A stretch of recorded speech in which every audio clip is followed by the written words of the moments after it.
Nós vamos à palavra de Deus, uma passagem bastante conhecida da Bíblia, João, no capítulo 4, Evangelho, né? João 4, acharam? E quando o Senhor veio a saber que os fariseus tinham ouvido que Jesus fazia e batizava mais discípulos do que João, ainda que Jesus mesmo não batizava, mas os seus discípulos, deixou a Judeia e foi outra vez para a Galiléia. E era-lhe necessário passar por Samaria. Foi-lhe, pois, a uma cidade de Samaria chamada Sicar, junto da herdade que Jacó tinha dado a seu filho José. Estava ali a fonte de Jacó. Jesus, pois, cansado do caminho, assentou-se assim junto da fonte.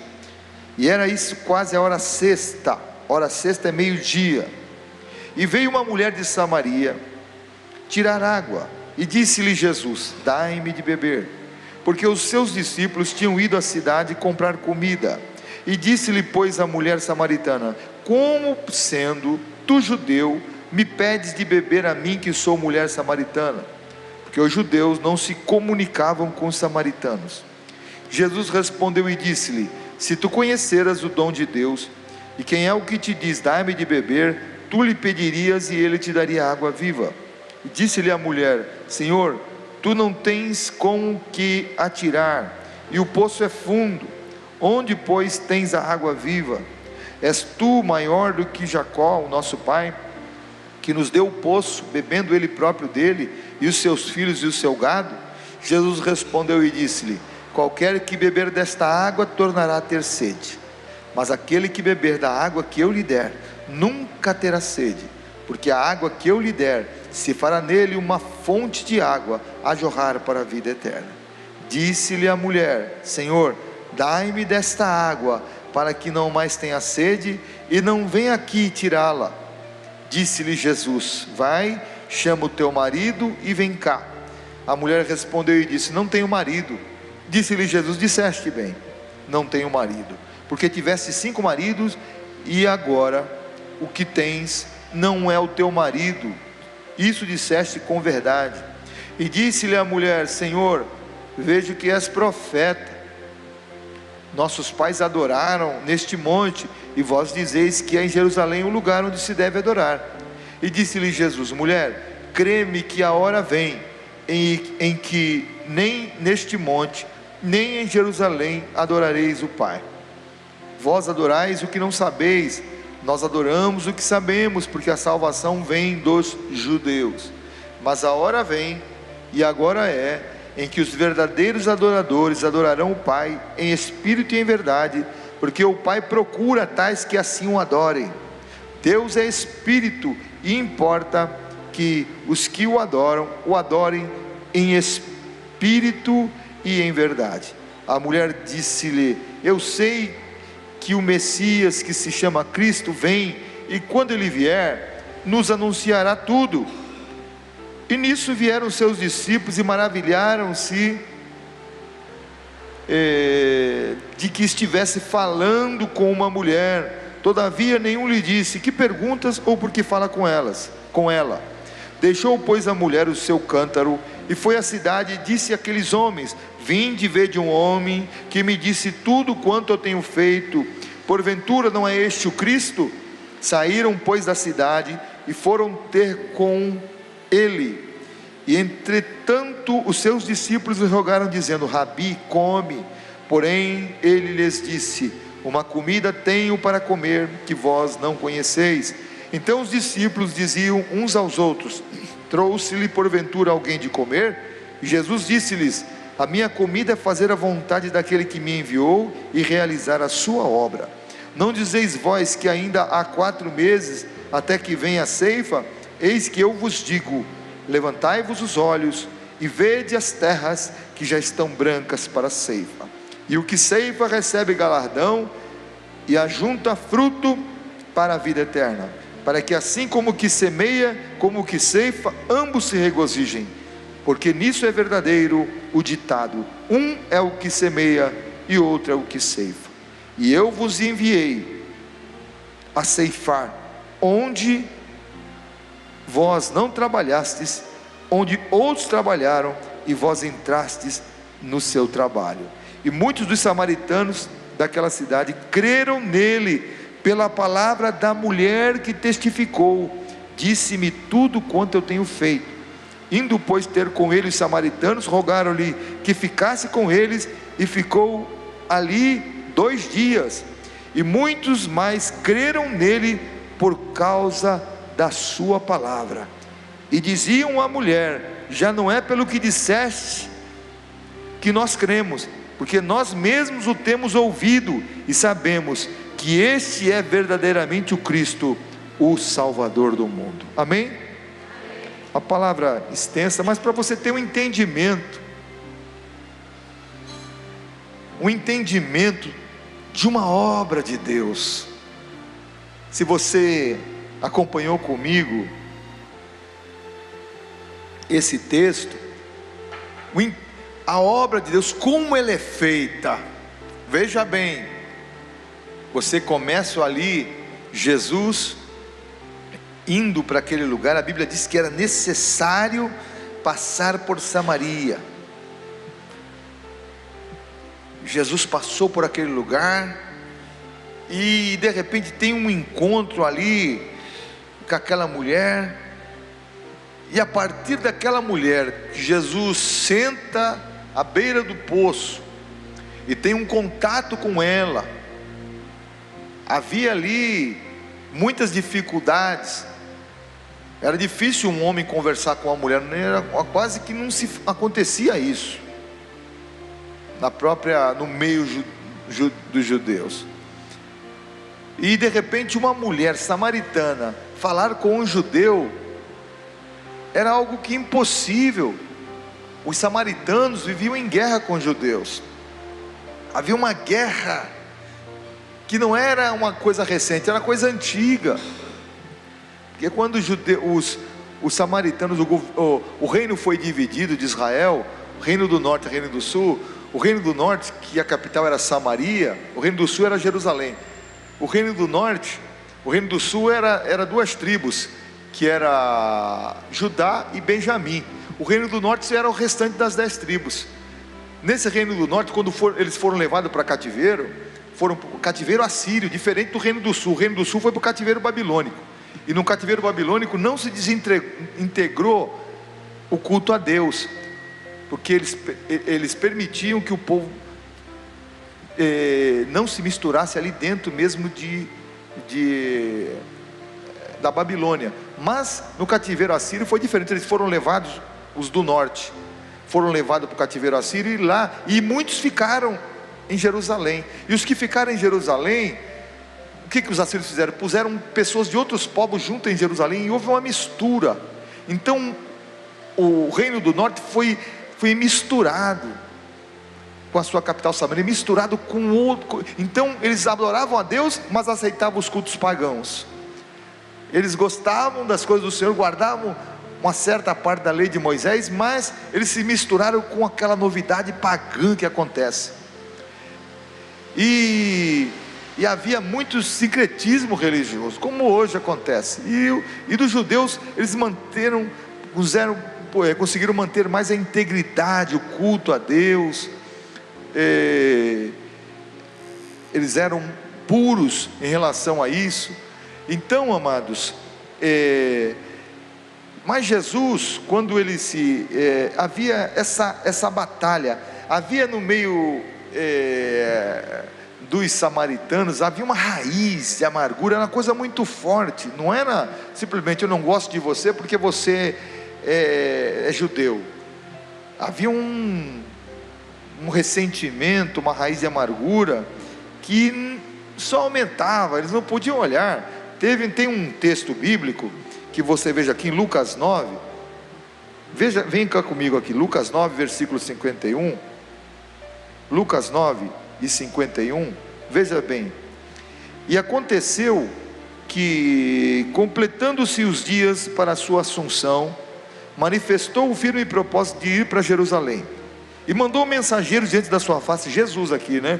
E indo eles, entraram numa aldeia de samaritanos para lhe prepararem pousada. Jesus mandou os discípulos dele Tiago e João diante dele para preparar um lugar para ele descansar. Mas os samaritanos não receberam, porque o seu aspecto era como de quem ia a Jerusalém. Eles queriam dizer, ele não gosta da gente, ele vai para outro lugar, só quer passar aqui para descansar. Então eles não, a rivalidade, a rixa que tinha, a ponto dos discípulos Tiago e João, vendo isso, disseram: Senhor, queres que digamos que desça fogo do céu e os consuma, como Elias também fez? Olha só, irmão, veja isso. Isso aqui é um conselho para nós que falamos de Jesus, viu? Quando você pega cabeça dura, gente testa de ferro, e se opõe ao Evangelho, você tem que, olha só para esse aspecto aqui da palavra, é um ensinamento para nós. Eles chegaram: se vocês querem que digamos, Senhor, o Senhor quer que a gente mande cair fogo do céu e consuma, como Elias fez, assim fez? E voltando-se, porém, respondeu e disse: Jesus falou para eles: vós não sabeis de que espírito sois, porque o Filho do Homem não veio para destruir as almas dos homens, mas para salvá-las. E foram para outra aldeia. Veja bem, olha só como é que era o negócio. Os discípulos que estavam com Jesus, eles já tinham autoridade de fazer milagres. Os discípulos receberam de Jesus, eles oravam por milagres, Jesus operava milagres. E agora encontram a resistência dos samaritanos, e os discípulos irados, já entraram na carne. Isso é muito fácil. A pessoa está falando de Jesus para alguém, ou você está falando para um parente, de repente o parente fala uma coisa para ti que não é fácil, é difícil você ouvir. Pastor, o que eu posso fazer? Eu vou dizer assim: você tem que responder às vezes com contundência, mas biblicamente. Eu já vi muitas vezes a minha esposa pegar uns ossos duros, já está do lado dela, e eu vi ela ali pegando, mas respondeu biblicamente com contundência. Eu já vi o seu irmão, pastor Antônio Carlos, também pegou uns queixos duros e querendo dar uma, mas ele pegou biblicamente, duro, mas biblicamente, não saindo da palavra, mas com cuidado. Os discípulos já partiram para o apelo, já apelaram: Senhor, tu quer que a gente mande cair fogo do céu? Para quê? Acaba com essa, mata eles. Um coração do evangelista, do evangelizador, no coração do cristão, daquele que semeia a boa semente, tem que ter amor e misericórdia, viu? Se não houver amor e misericórdia, você nunca vai ser um bom evangelizador, um bom evangelista. Se não tiver amor e misericórdia, você vai ser simplesmente uma pessoa de palavras duras, combatendo palavras duras.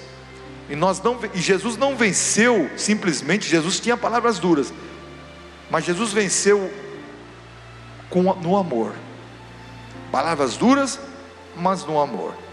É como uma mãe fala com amor para o filho que está fazendo coisa errada: filho, não faz isso, porque vai acontecer isso e isso e isso com você.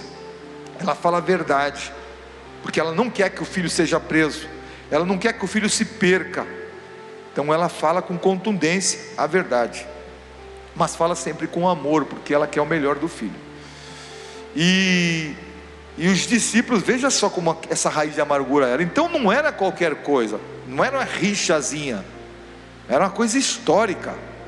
Os discípulos, os judeus, não chegavam nem perto ali, os samaritanos não chegavam nem, chegava na Judéia ali, a coisa já pegava, já não queria saber, porque eles havia uma rivalidade, guerra, briga, impuros, sabe, eles eram desqualificados, os samaritanos, porque havia e é esse contexto que Jesus entra. Jesus foi para um lugar com rivalidades, um lugar onde que as pessoas estavam confusas naquele lugar. A respeito desse momento de raiz de amargura, eu estava lendo a respeito que a picada da abelha Quando a abelha pica, ela perde o ferrão, vocês sabem disso. E quando ela perde o ferrão, o que acontece com a abelha? Ela morre. Quanto mais ódio e rancor, nós vamos estar exercendo a nossa própria morte espiritual. Quanto mais você tiver ódio e rancor a respeito de alguém, por causa de algo, mais você vai estar declarando a sua morte. Quando a abelha morde, ela põe o ferrão numa pessoa, ela está declarando a sua morte. Então nós temos que tomar cuidado. Nós não podemos deixar a raiz de amargura tomar conta do nosso coração. Se existe alguma coisa dentro do teu coração a respeito de alguém, às vezes alguém muito perto, muito chegado, libera perdão no teu coração. Senhor, eu perdoo essa pessoa, tira do meu coração. Não deixa criar raiz de amargura, não deixa esse veneno matar você mesmo. É como você estivesse enforcando, apertando a sua forca. Quanto mais ódio, mais a forca vai apertando para você. E todas as pessoas que têm esse rancor, raiz de amargura, ela não consegue amar ninguém. Não é só a pessoa que ele tem problema, qualquer outra pessoa. Você fica com o teu coração fechado para todo mundo. E eu sei que nós já passamos aqui, cada momento, vocês também já passaram, às vezes na nossa vida pessoal, família, que você já passou por esse momento de ter essa raiz de amargura, mas você conseguiu liberar perdão. O Senhor conseguiu limpar o teu coração. Se você não tem força, pede para o Espírito Santo: Senhor, limpa o meu coração. Todo dia ora assim: limpa o meu coração, Senhor, limpa meu coração, limpa meu coração. E o Espírito Santo vai trabalhar no teu coração para que você não tenha esse mal. E nós que somos pregadores do Evangelho, nós que falamos de Jesus, temos que ter esse cuidado, porque nós vamos enfrentar todo tipo de pessoas para esse tempo. Se uma pessoa te contesta a respeito daquilo que você está falando, se você não tem um argumento para falar, você tem que orar, né? Ora a Deus, mas procure buscar a palavra para ter argumentos dentro da Bíblia Sagrada para conversar com a pessoa, mas sempre no amor, com um cuidado. E nós vemos o texto todo que eu li,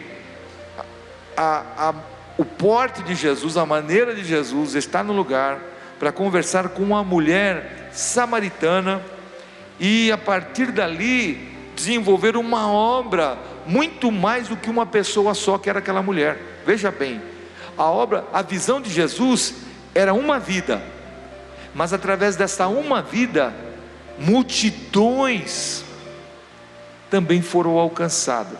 Imagina se Jesus não quer conversa com a mulher. Não quero. E a mulher cheia de problema, mulher com a vida toda torta, Jesus, um homem santo, conversar com aquela mulher. Então as estratégias, eu vejo aqui estratégias para nós nesse tempo, a respeito desse momento que a gente está vivendo, né? Havia muita, quando ele tem esse diálogo com essa mulher, até uma mulher ali trazendo aquilo que ela acreditava, falando com Jesus a respeito, Jesus, porque Jesus, primeira coisa que Jesus pediu água. Jesus iniciou uma conversa: me dá água. Senhor, o poço é fundo, não tem como tirar. Jesus disse: se tu me pedisse dessa água, eu te daria, e te daria água viva. Aí o assunto começou a ficar sério. Eu tenho uma água para você. Glórias ao nome do Senhor. Eu te daria, você me pediria, se você pedisse, ele te daria água viva. Está falando dele mesmo: eu vou dar água viva para você. A partir desse momento, o coração da mulher começa a abrir, porque aquela samaritana tinha muitos problemas. E a partir da conversa, do diálogo de Jesus com ela, o coração daquela mulher foi se abrindo. Aquela mulher estava ali, mas o seu coração estava totalmente aflito, cheio de problemas familiares. A mulher que já estava no quinto marido, e o quinto ainda não era marido, quer dizer, um bocado de relacionamento errado, uma vida pessoal toda atrapalhada, uma vida toda errada, tudo longe da vontade de Deus, um coração sedento. Essa mulher era uma mulher que tinha muitos questionamentos, havia muitas misturas, ela havia aprendido muita coisa, ela achava que o local de adoração deveria ser no Monte Gerizim, e não em Jerusalém. Os judeus adoram em Jerusalém, e nós adoramos. Qual é o lugar certo? Ela queria, sabe, toda atrapalhada. Jesus, ele não foi contra a própria lei, a palavra que dizia que Deus ordenou que a adoração fosse em Jerusalém. Mas Jesus vem trazer alguma coisa nova, uma nova aliança, um novo local, um novo momento de adoração. Às vezes as pessoas confundem adoração simplesmente com uma emoção. As pessoas confundem adoração simplesmente no ajuntamento de pessoas. Mas você pode adorar a Deus sozinho na sua casa. Você pode adorar a Deus sozinho, sem ter ajuntamento e grupo de pessoas. Mas se eu não louvar, se eu não cantar, eu posso adorar a Deus? Pode. Quem diz que cantar é adorar a Deus? Tem muita gente que canta. Eu já vi muita gente cantando louvor e incentivando o povo para cantar. Acabou, já foi lá para fora, não quer saber de nada. Vai pegar o celular e vai não sei o que vai falar com um bocado de gente. E culto, que tipo de adoração? Não tem culto de nada. Isso só está cantando, só está fazendo apresentação. E essa mulher estava envolvida num sincretismo religioso, porque assim eram os samaritanos mesmo. Quero servir a Deus, porque no reino do norte, quem era o rei era o Jeroboão, né? Ele implantou idolatrias, já que o povo de Deus adorava em Jerusalém, o povo do sul, que era de Judá, que adorava em Jerusalém, então ele colocou em Betel o local de adoração. Ele fez bezerro de ouro para adorar. Adora a Deus, tem um bezerro de ouro, não tem problema, a gente vai pôr o bezerro de ouro e vamos adorar a Deus também. Aquela mistura, como muitas pessoas, assim eram os samaritanos. Muita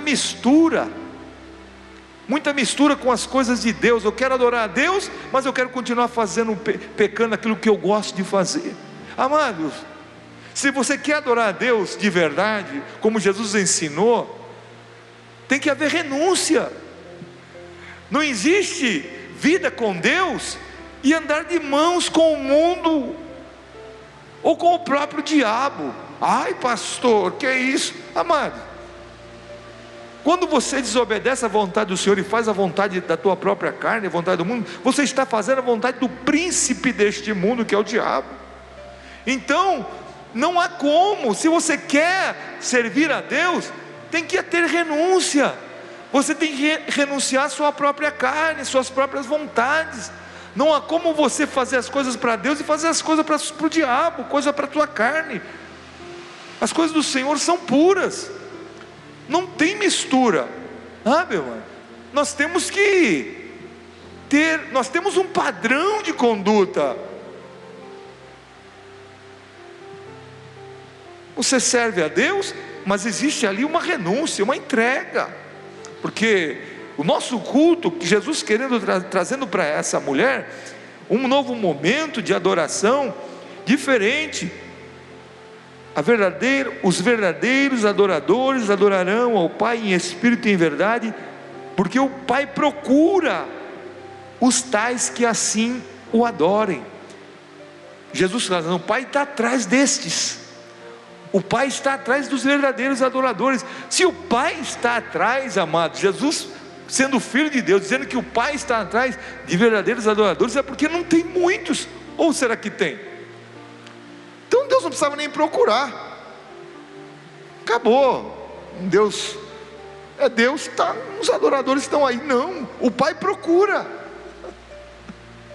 Então os verdadeiros adoradores, que adoram em espírito e em verdade, estão sendo procurados por Deus. Espírito e verdade. É aquela oração que parte do coração e também da convicção da palavra. Adoração com bases bíblicas.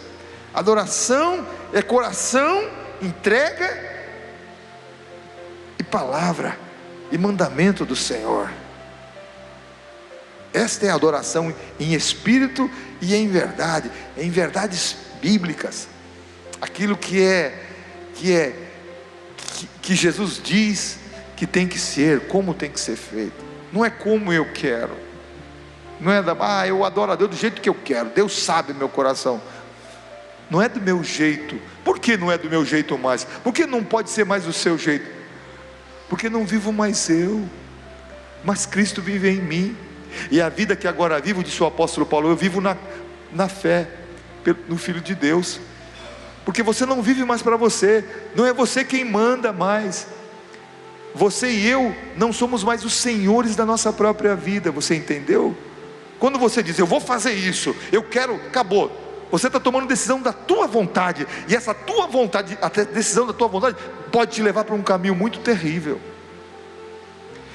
A nossa vontade, ela está debaixo da vontade de Deus. Senhor, o Senhor quer que eu faça isso? O Senhor quer que eu vá para lá? O Senhor quer que eu me dirija nisso? O Senhor quer que eu fale isso?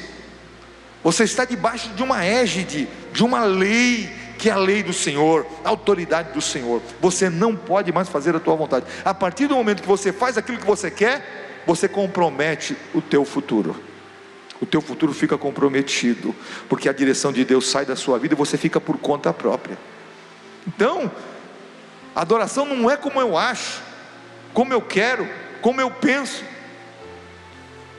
A adoração tem que ser aquilo que Deus pensa. Como é que Deus quer que eu haja? Você veja, quando a irmã de Lázaro havia ressuscitado e houve uma grande confraternização na casa de Lázaro, uma festa, Lázaro vivo novamente, todo mundo de olho no Lázaro, né? E de repente aquela família toda alegre, Marta cozinhando, fazendo aquela comida gostosa, e Maria ali vem com um nardo puríssimo, algo que ela vinha guardando e reservando, algo caríssimo, que custava, aquele jarrinho de nardo, ele custava 1 ano de trabalho. 1 ano de trabalho. É como você pegar o teu salário de 1 ano para colocar aquele nardo era super caro. E ela despeja no meio da festa, ela vem e coloca nos pés de Jesus. E o nardo puríssimo tomou conta do ambiente. Adoração verdadeira, adoração em espírito e em verdade, ela é como o nardo puro, tem entrega, é por inteiro.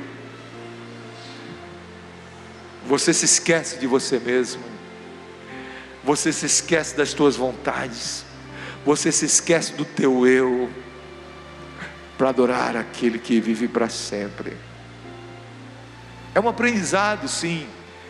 Se você começa a estudar a respeito desse assunto sobre adoração, e não é fácil, simplesmente. Por que não é fácil? Porque tem muitos pensadores ou teólogos que têm forma, a adoração é assim, outra é assim. Por quê? Porque é algo regido pelo Espírito Santo dentro de nós. É o Espírito Santo tem que ser o motivador da minha adoração. Vocês se lembram de Nadab e Abiú, que foram fulminados no templo, lá na antiga aliança, dentro do tabernáculo? Por que eles foram mortos? Pelo Senhor, foram fulminados por Deus, porque eles não tiveram motivação correta na adoração a Deus, lá dentro do tabernáculo. Eles estavam motivados, sabe por quê? Estava estudando pela bebida alcoólica, pela bebida alcoólica, motivados para adorar a Deus. E a motivação é errada. A motivação errada, adoração errada, Deus não recebe. Nós temos que ser motivados pelo Espírito de Deus. E o Espírito de Deus está em contato com o quê? Com a palavra. O Espírito Santo de Deus não se distancia. Se saiu da palavra, você não tem um aval do Espírito Santo. A gente tem ouvido muita bobagem de muita gente aí, até importante, muita bobagem, teologicamente, muitas coisas assim que gritantes, mas às vezes a gente não leva em conta, né? Porque às vezes muitas pessoas vão ficando mais velhas, vão perdendo aquela serenidade das coisas, mas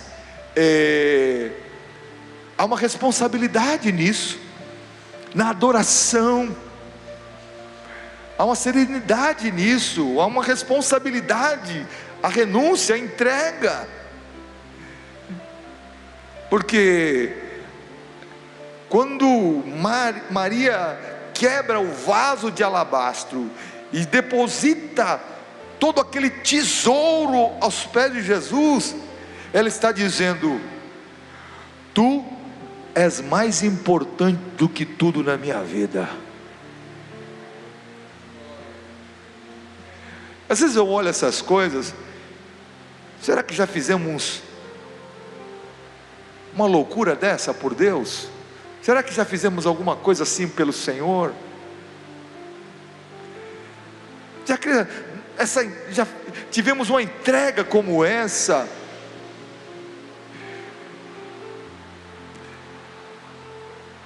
Maria, ela foi criticada por isso. E todos aqueles que querem adorar a Deus em espírito e em verdade vão ser sempre criticados, vão ser sempre censurados. Mas Maria não estava nem aí com isso. Maria não via mais ninguém naquela festa, estava lotado de gente a casa de Lázaro. Ela só olhava para Jesus. Sumiu, as outras pessoas desapareceram, só ficou Jesus. É assim que deve ser a nossa adoração. Na hora que você entra no templo, na casa de Deus, para adorar a Deus, tudo deve desaparecer. Naquele momento, guarda o teu pé quando entrares na casa do Senhor, porque naquele momento Deus vai se revelar a você, e o teu espírito vai oferecer ao Senhor uma adoração verdadeira. Glória a Deus. É por isso que muitos saem doentes do mesmo jeito que entraram. É por isso que muitos saem com o mesmo mal que entraram, porque simplesmente vêm na casa do Senhor para assistir um culto, para ver o que acontece, para participar de um momento do culto. Eu vou fazer uma participação naquele culto, então eu vou.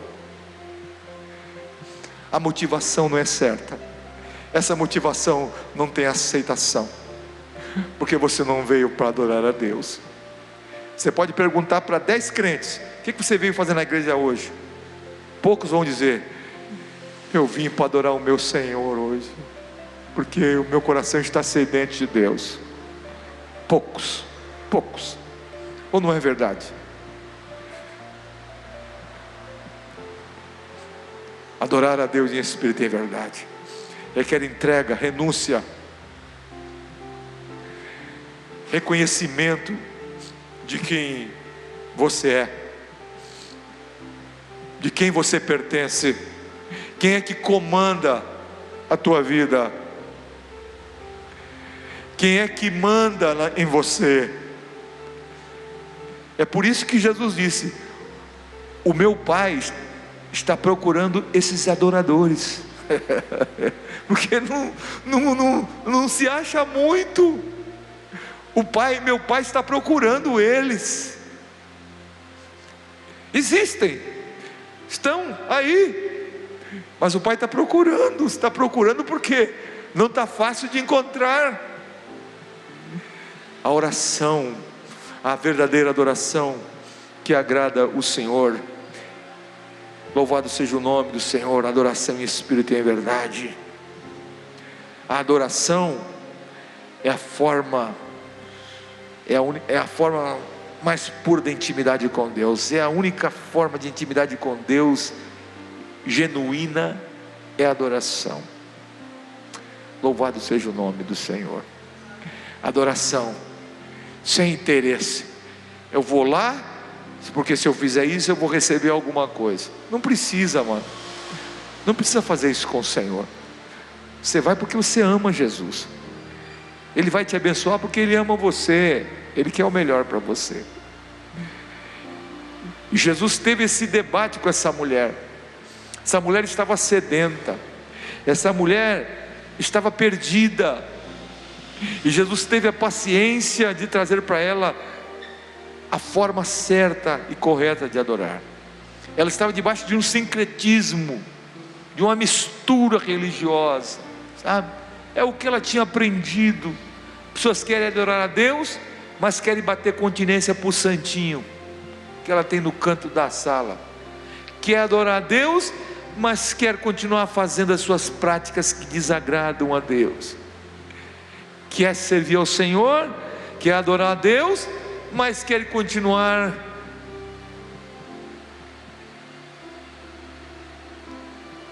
fazendo tudo aquilo que Deus disse para não fazer.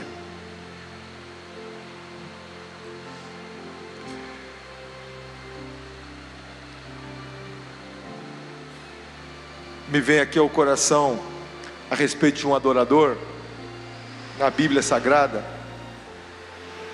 o Asaf. Você pode ali ler no Salmo 73 a respeito dele. Ele foi escolhido por Davi. Asaf não era só um cantor. Muita gente acha que ele só fazia louvor na casa de Deus. Era um especialista nisso, instrumentos em louvor. Mas ele era profeta. A Bíblia diz que ele era vidente, era profeta. Mas no Salmo 73 nos mostra que ele começou a se entristecer. O adorador também pode se entristecer quando você começa a ver outras coisas, começa a se ligar em outras coisas que não é para você estar se ligando. Ele começou a ficar triste porque os ímpios faziam o que queriam e tinham uma vida muito boa, e ele, como alguém que adorava a Deus, que apresentava o melhor dele para Deus, estava sofrendo uma vida difícil. A Bíblia diz que ele estava caindo, ele estava escorregando. Vê? O adorador não pode ficar olhando para a vida de seu ninguém. O adorador não pode ficar mirando coisas da vida dos outros. Não, você tem Jesus. Jesus é tua riqueza. Jesus é teu Senhor. Você tem a maior das riquezas em você. E Asaf começou como um adorador. Ele tirou os olhos e começou a ver como o ímpio prosperava e ele não. Isso até o momento em que ele entra no templo. Quando ele entra no templo, na casa de Deus, Deus fala com ele e mostra para ele o fim daqueles ímpios que ele estava se inspirando, aqueles homens que ele estava, olha que coisa, olha que homem, olha como eles são grandes e ricos. O fim deles é assim. Deus começou a mostrar o fim de cada um deles. E Asaf então começa a louvar a Deus e valorizar a condição que Deus lhe deu. Valoriza o que Deus te deu. Valoriza. Você foi chamado pelo Senhor. Valoriza a condição que Deus te deu. Não menospreza. Não acha que o outro é melhor do que você, não. Cada um tem a medida que Deus dá, mas Deus deu para você também uma medida. Adora o Senhor em espírito e em verdade. E essa mulher, ela teve um encontro com o Senhor em meio a tudo aquilo, a todo aquele sistema religioso que ela estava envolvido, mas ela estava em busca de algo maior. Ela estava com sede de Deus. Ela precisava conhecer o Messias. Só para saciar a sede de um pecador, só o Messias vindo de Deus. Jesus disse para ela, Jesus disse assim certa feita: aquele que beber da água que eu lhe der, nunca mais terá sede. Disse para ela. Jesus disse outra vez: eu sou o pão da vida, eu sou a água da vida. Quem comer nunca mais terá fome, e quem beber nunca mais terá sede. Jesus é a solução do problema da humanidade. Jesus é a única solução do homem. Não há outra solução sem Jesus. Não há outra alegria para a vida dos homens. Jesus é a revelação do Pai. É a revelação de Deus ao homem para mudar o homem, a vida do homem. Essa mulher, ela estava com a vida vazia, cheio de relacionamentos errados, que não deram certo. Mas quando Jesus se revela para ela e mostra, confronta o seu pecado. Jesus confrontou: você já teve 5 maridos, o que está contigo não é teu marido. Jesus, porque quando o Evangelho vem para a vida da gente, ele confronta com o nosso pecado, com aquilo que praticamos, ou não é? Poxa, está errado, eu não posso mais praticar isso, eu não posso mais fazer isso, o Espírito Santo não quer que eu mais faça isso, é pecado, eu estou longe de Deus. E ela foi confrontada pela palavra com o seu erro. Ela não saiu correndo dizendo: olha, quem é você para me apontar o dedo, né? É que muitos dizem: quem é você para me apontar o dedo? Não. Se ela fizesse isso, ela tinha perdido a bênção da vida dela. Ela disse: é verdade, Senhor, é assim mesmo. Porque aquele que se arrepende, ele reconhece que errou, ele reconhece que está longe de Deus, ele reconhece que está perdido. Eu preciso. Toda pessoa que vem a Jesus tem que reconhecer que é um pecador. Enquanto não houver esse reconhecimento, esse quebrantamento no homem, sem que ele reconheça que é pecador, nunca ele vai ser salvo. Mas eu vou me arrepender do quê? Enquanto ele estiver nessa. Por que eu sou pecador? Porque está escrito na Bíblia: todos os pecados destituídos estão da glória de Deus. Não há um justo nenhum sequer. Está escrito na palavra. Se a palavra está escrito, se a palavra não erra, é verdadeira, então é verdade. Eu sou um pecador. É o pecado de Adão. Nós todos carregamos o pecado de Adão. E a partir do nosso entendimento que temos como pessoa, começamos a pecar. A criancinha, quando começa a ter o entendimento, numa certa idade, ela começa a cometer coisas erradas, porque isso vai acompanhando o homem desde Adão. Mas quando Jesus entra na nossa vida, os nossos pecados são perdoados. O novo coração, Deus nos dá um novo coração, há um novo nascimento da água do Espírito, e aquele homem velho morre, para que o novo nome nasça, venha nascer, nasce para Deus. Nasceu da água do Espírito. Agora é um odre novo com um vinho novo de Deus. É um homem que nasce para Deus, é um homem que vive para Deus, porque o Evangelho entra dentro de nós e nos confronta com o nosso erro, com as nossas práticas erradas. E aquela mulher então recebe Jesus, e Jesus se revela para ela como o Messias. O que ela foi fazer ali naquele lugar, naquele poço? Buscar água. Era meio-dia, o sol a pino, ela com aquele jarro d'água na cabeça ou nas costas. Aqui no Nordeste eles carregam muito na cabeça, né? Não sei se algumas irmãs já carregaram aquilo na cabeça, equilibrando, né? Bacias, jarros grandes. Aquela mulher ou era na cabeça ou era nas costas. Mas de repente, quando Jesus se revela como Messias e se revela a ela como profeta, a vida dela muda ali. E aquela mulher esquece o vaso, porque a sede dela não era daquela água que estava ali. Não, ela esqueceu e saiu correndo para anunciar para os seus irmãos samaritanos que ela havia encontrado o Messias. E quem encontra Jesus de verdade, a vida muda. A vida muda.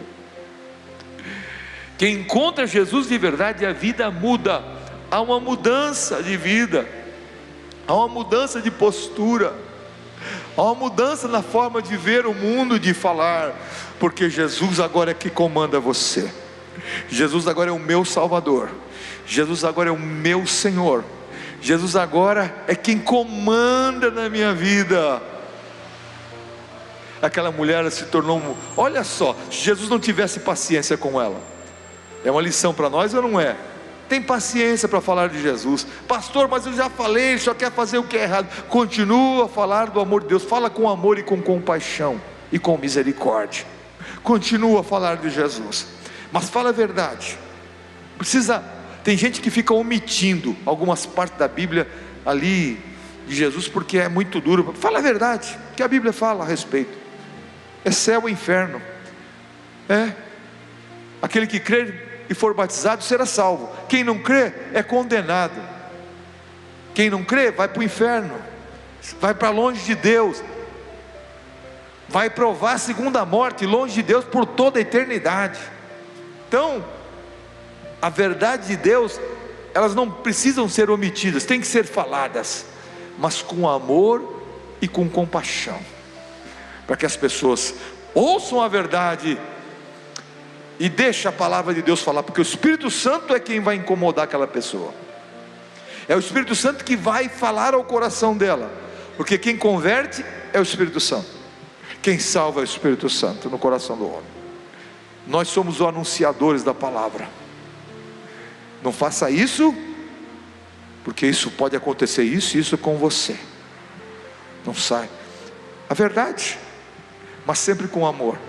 Jesus teve todo um cuidado. Jesus disse a forma errada como ela tinha aprendido, pelo caminho errado que ela foi, mas Jesus trouxe ela à retidão, Jesus trouxe ela para a verdade. E veio uma multidão atrás de Jesus, veio muita gente. Jesus nem ia ficar ali tanto tempo, Jesus ficou mais 2 dias ali. Olha só o fruto que deu, que houve numa conversa de Jesus com uma mulher samaritana. Uma multidão de pessoas que ouviram Jesus falar, ouviram Jesus ensinar, e eles disseram para ela: mulher, não é apenas aquilo que nós ouvimos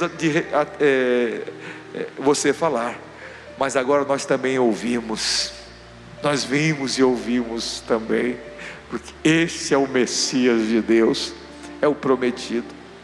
Louvado seja o nome do Senhor, glória a Deus. Nesse tempo de mistura e confusão que nós estamos vivendo, as pessoas querem servir a Deus de qualquer maneira, querem continuar com a sua devoção a alguns tipos de santo e adoração a Deus, querem continuar com a sua devoção àquelas pessoas que já partiram e querem continuar adorando a Deus. Adora só a Deus. Respeitamos quem já partiu para o Senhor. Eles estão aguardando o tempo de ressurreição, mas agora nós temos uma linha direta com o Senhor. Nossa oração ao Pai, em nome de Jesus, ela tem resposta, porque há poder no nome de Jesus Cristo.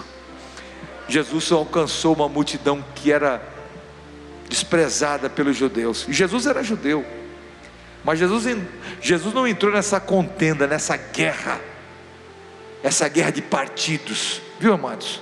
Essa guerra religiosa, quem é o certo, quem está errado. Não, Jesus veio para trazer vida, e vida com abundância. Jesus veio para trazer paz ao homem, Jesus veio para trazer salvação, Jesus veio para arrancar a confusão. As pessoas ficam se degladiando, porque a minha é melhor, a sua é melhor, a minha é melhor. Jesus é o melhor. A salvação de Jesus é melhor. Jesus é que é precioso. Louvado seja o nome do Senhor Jesus. Aquele que beber, qualquer que beber desta água tornará a ter sede, mas aquele que beber, versículo 13 e 14, da água que eu lhe der, nunca terá sede, porque a água que eu lhe der, se fará nele uma fonte de água a jorrar para a vida eterna. É uma fonte, é o Espírito Santo de Deus dentro de você, é o Espírito Santo agindo em você, e é uma fonte dentro da sua vida, que jorra para a vida eterna. Glória a Deus. Jesus estava dizendo para ela: mulher, quando você beber da água que eu te der, tua vida nunca mais será a mesma. Glória a Deus. O amor, a compaixão por uma vida, é o que Jesus tem, é da forma como nós temos que nos comunicar com aqueles que não conhecem o Evangelho, com amor e com compaixão, para que eles também recebam, porque dentre muitos deles, há muitos que ainda vão ser alcançados, serão salvos, e nós não podemos desistir de ninguém, viu, amados? Não demos. Mas não deu ouvido para mim, às vezes não dá ouvido para você, vai dar ouvido para outros, né? Conheço pessoas que, uma vez um irmãozinho chegou para uma pessoa conhecida minha e disse para ele assim: poxa, tu não teve paciência comigo, né? E ele era de uma seita dessas aí que se propaga muito por aí. Pô, você não teve, falou com esse conhecido meu, você não teve paciência comigo. Fulano de tal teve paciência. Hoje eu me converti, eu saí dessa seita, porque é uma seita que enrola a pessoa fica emaranhada e se perde, porque esse tipo de seita leva para o inferno. E hoje eu sou livre, porque você não teve, falou até uma forma brincando, né? Você não teve paciência, tinha que ter tido mais paciência comigo. Nós temos que ter mais paciência para falar de Jesus.